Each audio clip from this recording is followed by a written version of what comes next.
All right, friends, I'll invite you to join me in the blessing for study. If you feel comfortable, you can unmute yourself now, and let's say our blessing together, and then we're going to jump into some study together.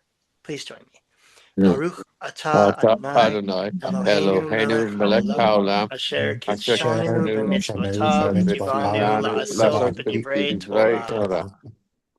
Which means in Hebrew, blessed is the eternal whose mitzvot, whose commandments make us holy, and who commands us to immerse, to engage ourselves in words of Torah. So a little bit inspired by last week's session with Rabbi Leah Moser, I thought I'd look to another prayer that I believe is an expression of hope, and in many ways is a very interesting and complex theological statement. And that prayer is the Yotzer Or blessing that many of you may be familiar with from the morning service. This is the blessing that, well, we'll see in a minute what it's about, what it blesses God for, but suffice it to say that the Yotzer Or is about or, which means light in Hebrew. So before we jump into the prayer, let's use the chat feature. I wanted to just brainstorm for a moment. What does light mean? What is the symbolism of light? And we can just put that into the chat, all the different possible symbolisms that we can come up with for light.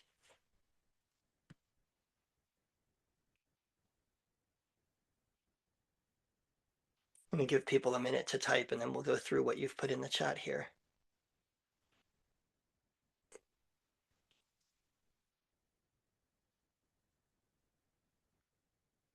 So I see God, creation, morning with an O versus with an OU like last week's session, truth and hope and purity, happiness, knowledge, like enlightenment, right? We think of the Enlightenment as a time of greater knowledge, but also greater clarity.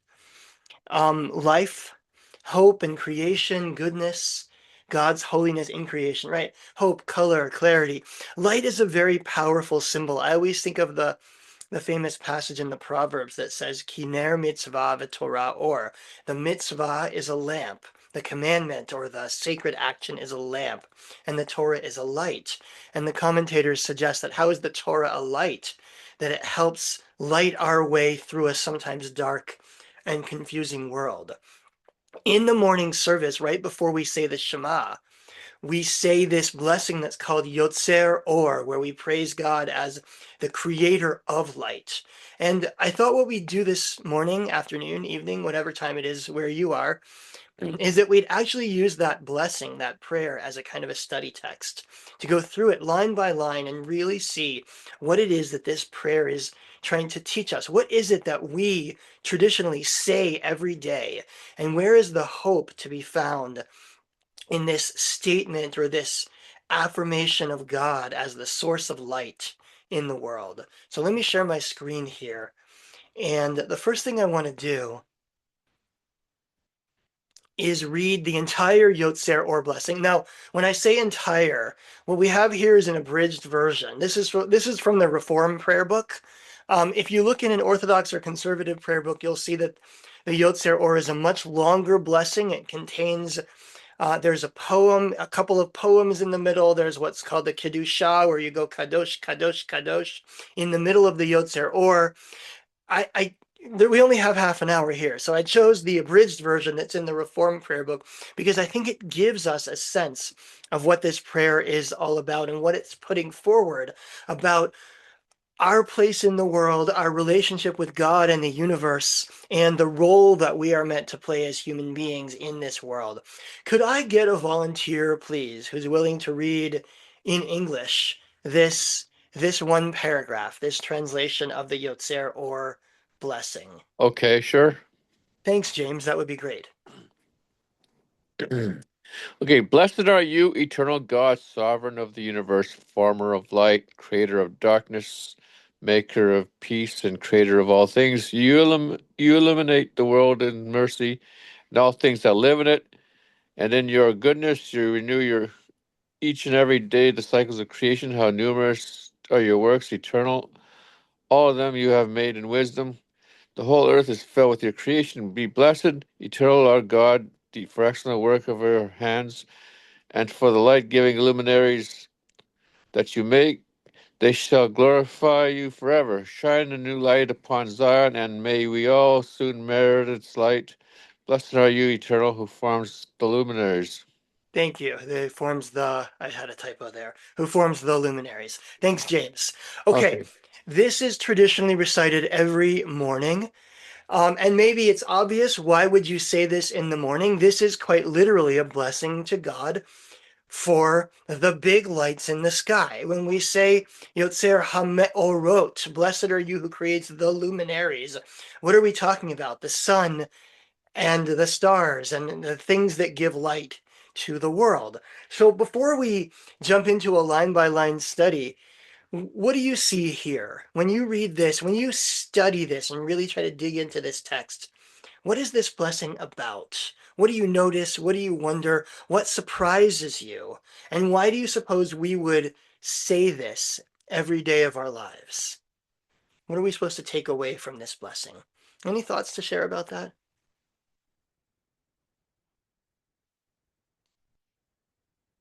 I see the Plouts. Go ahead. Some of the things that we consider light to be something that's actually showing us things with our eyes, and yet that's not what mercy is. There are other things that are in here too that it's not about what you actually seeing.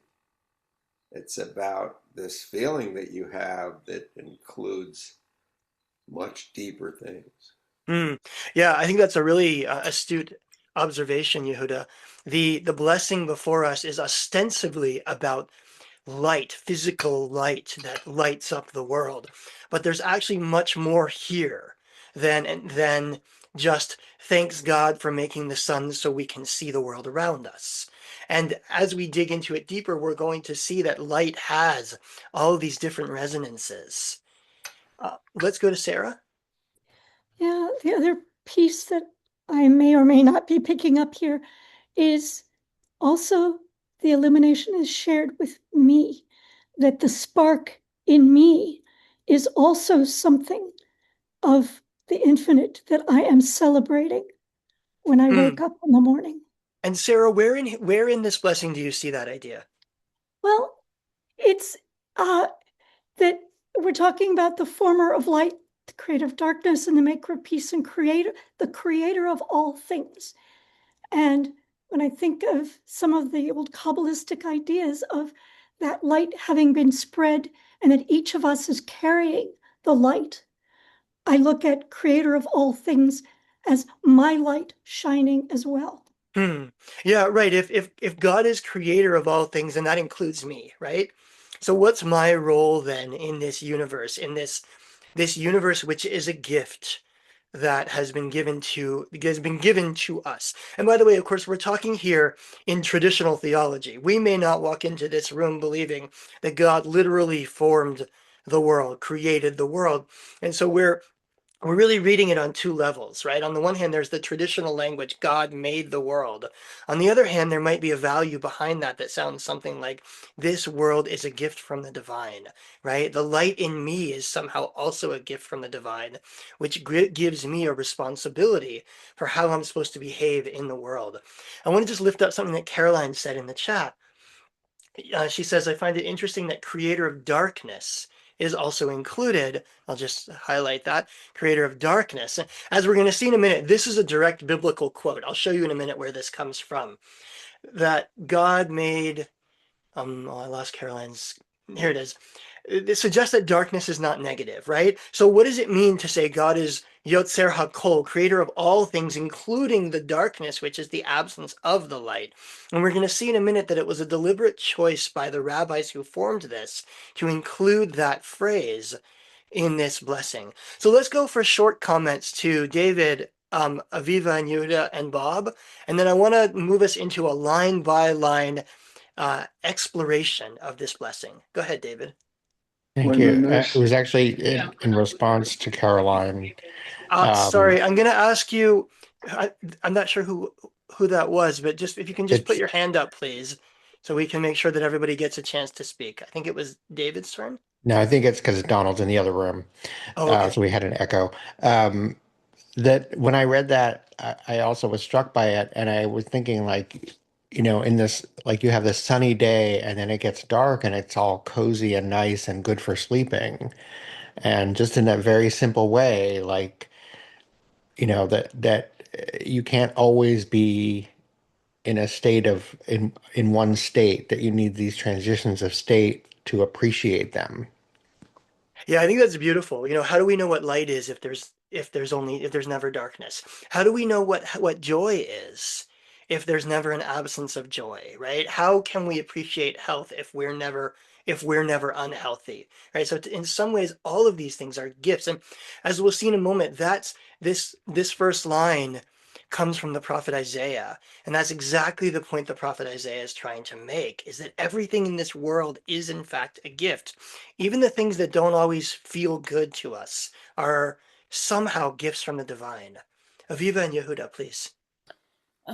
Two things. First, this idea that the words in Hebrew don't translate so well into English. In that very first line as well, the idea of a Yotzer, Bore, and Bore again, but in the middle there's Ose.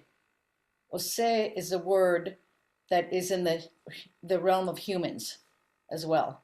Mm-hmm. Maker of peace.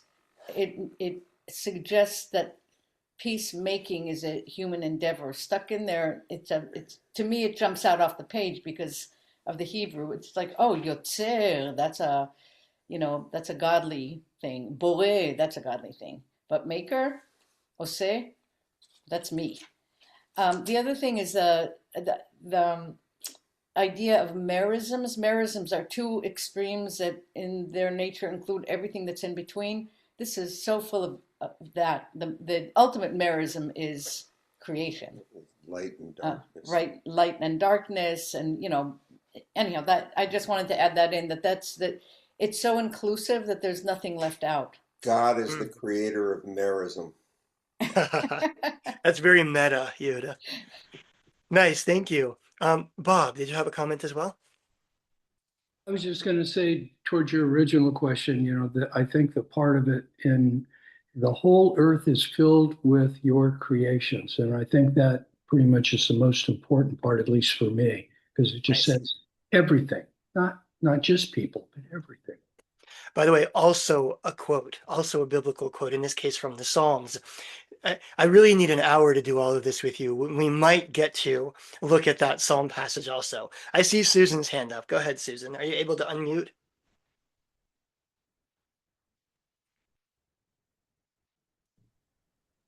All right, is that good? Yeah, go ahead.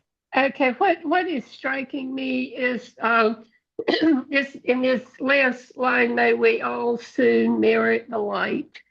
That reminds me of the passage that light was withdrawn and that light is for the righteous.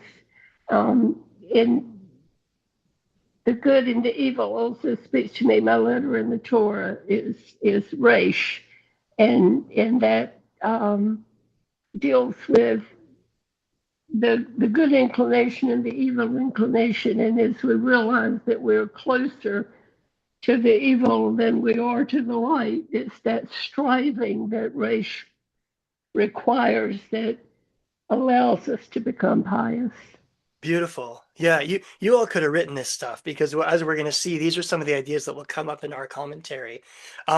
Just as I scroll up, this is Chagall's The Sun.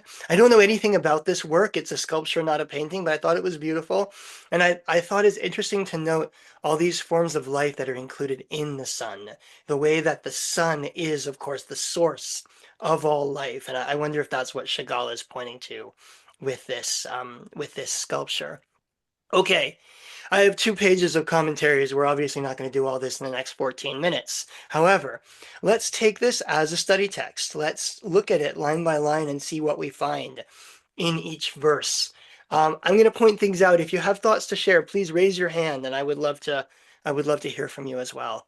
First line: Baruch atah Adonai Eloheinu melech haolam, Yotzer Or uvarei choshech, Oseh shalom uvarei et hakol. Familiar to some of you, I think, because you go to services and you say this on Shabbat mornings, or maybe even every morning. I don't know how observant some of you are.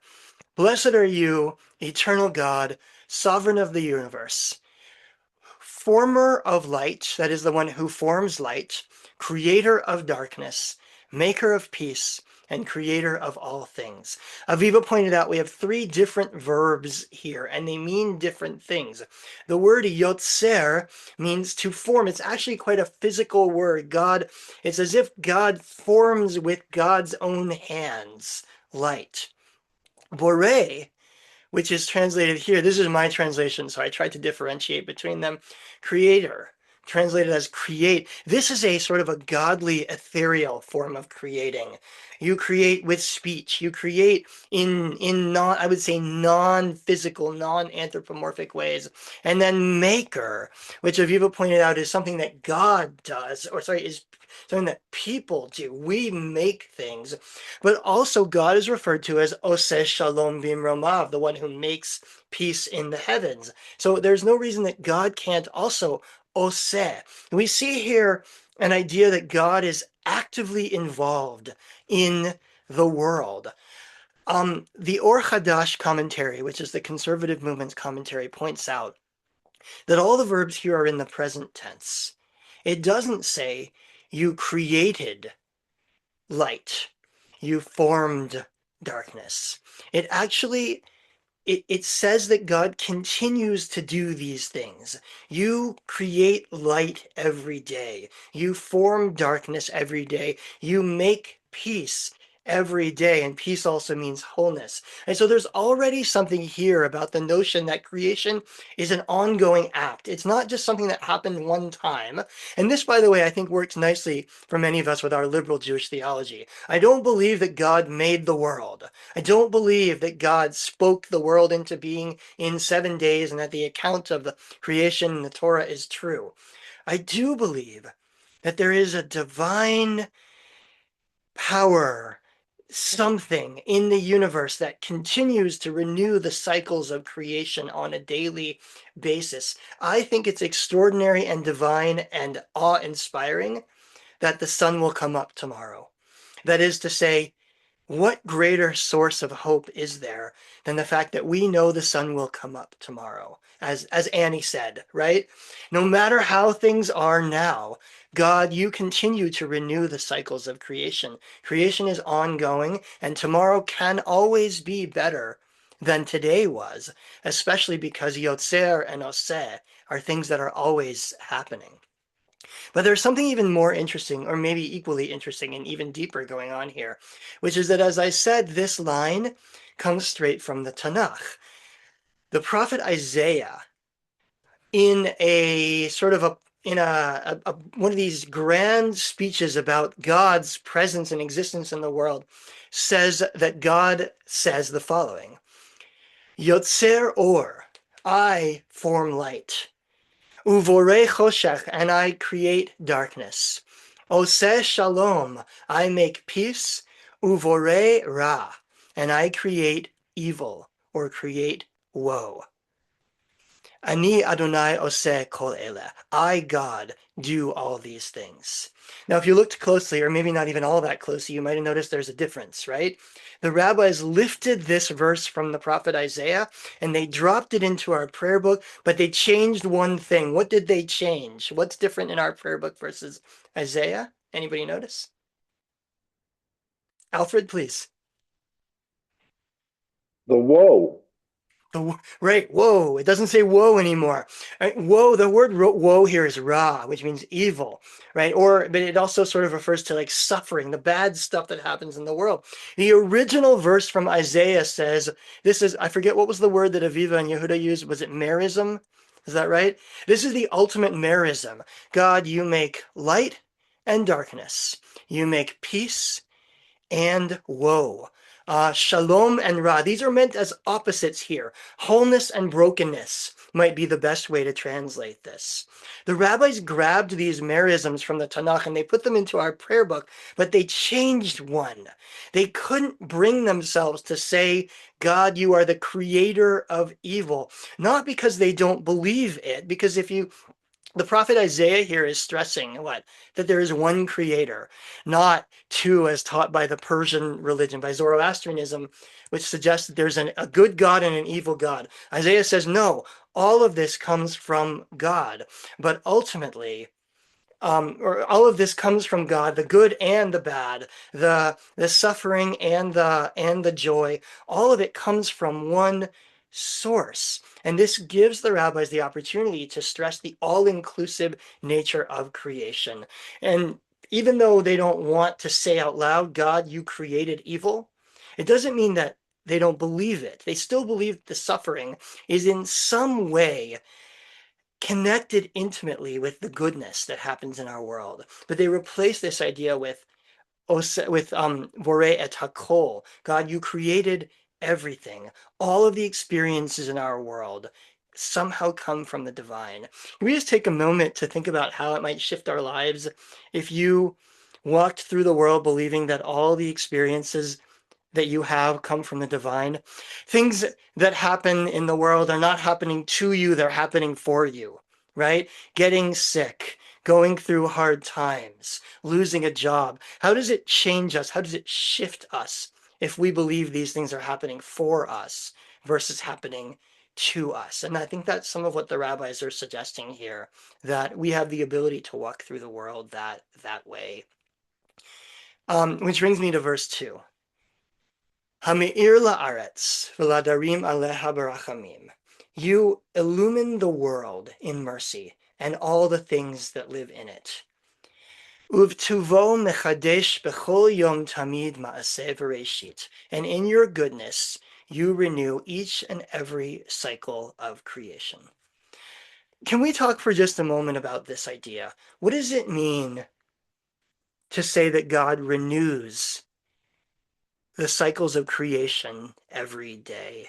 Why would that be such an important idea in our prayer book, and what's hopeful about it?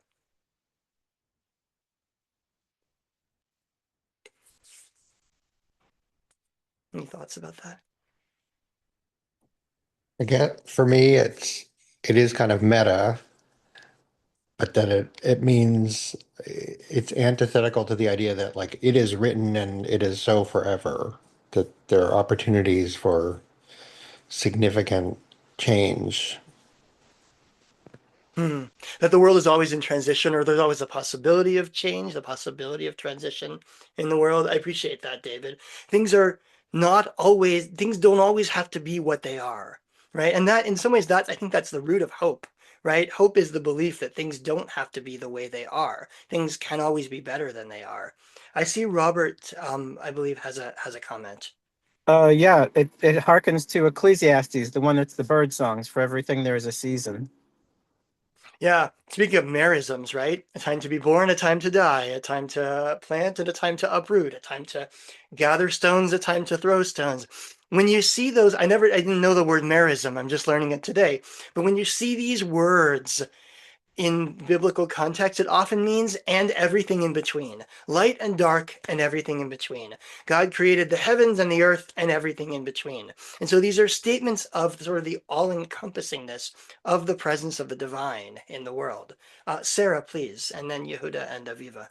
It just seems to me that creation is ongoing and transformation is possible, and that gives us the possibility for teshuvah and to make this a better world. Yeah, I like that, right? Because if creation, if transformation is possible, then possibly transformation is required of us, is obligatory of us, right? And that ultimately is what tshuva is. Tshuva is personal transformation, and tikkun olam is world transformation. Aviva and Yehuda, please. Just coming off of studying Parashat Kedoshim this last week, the idea of, in the wording of Kadoshim Tihiyu, you shall be holy, makes it an everyday, every moment process where our holiness is not something that's given to us. It's something that we have to do.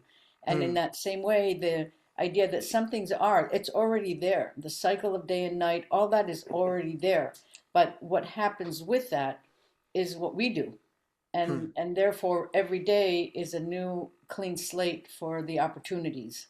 And Beautiful. each moment ends up, this is our Jewish awareness thing, where each moment constitutes the sanctification of that moment and everything that you do in that specific moment. Not the past, not the future.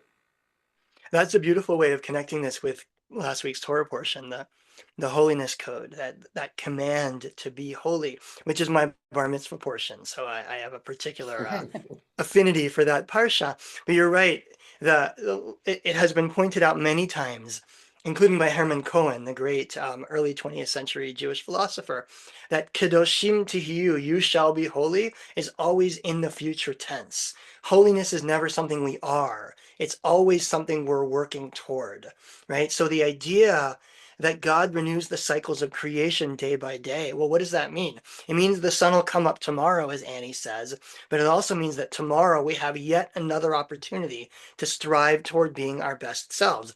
Guess what? We're not done yet. Tomorrow is another day, both opportunity and responsibility to strive toward that. One more thought to share, because wow, our time is almost over, which is that I was really struck by this first part of the verse where it says that God is Hameir La'aretz. God, you illumine the world in mercy. First of all, somebody pointed out early on this idea of mercy or compassion. The fact that God illumines our world, God gives light which can create life, is an act of mercy and compassion. We did not have to have a world that could create life, but we do. That's extraordinary. That's grounds for thankfulness every single morning, to wake up and say, wow, I live in a world where life is possible. That's incredible.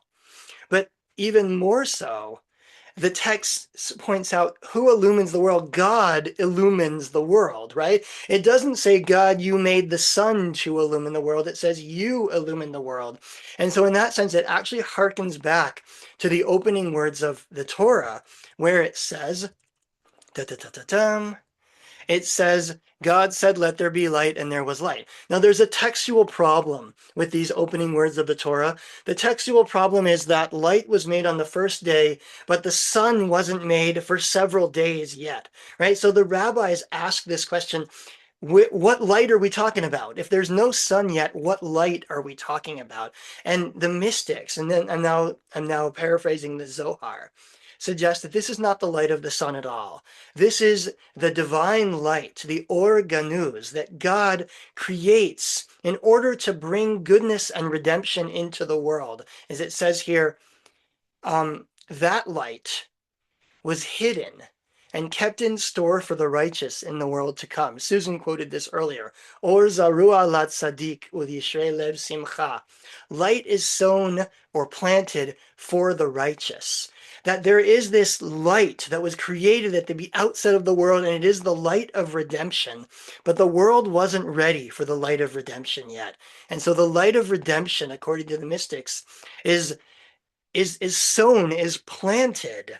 And what do you do when something's planted? It means it's going to grow later on, right? It's planted for use by the righteous later on, so that we can come into the world and fulfill our responsibility to do tikkun, to repair the world one spark of light at a time, one little mitzvah at a time. So in a sense, when it says here that God illumines the world, perhaps what we can also read behind that is, God, you give us the capacity and the responsibility to illumine the world, to make the world a little more light, a little more whole, a little more repaired than it is right now.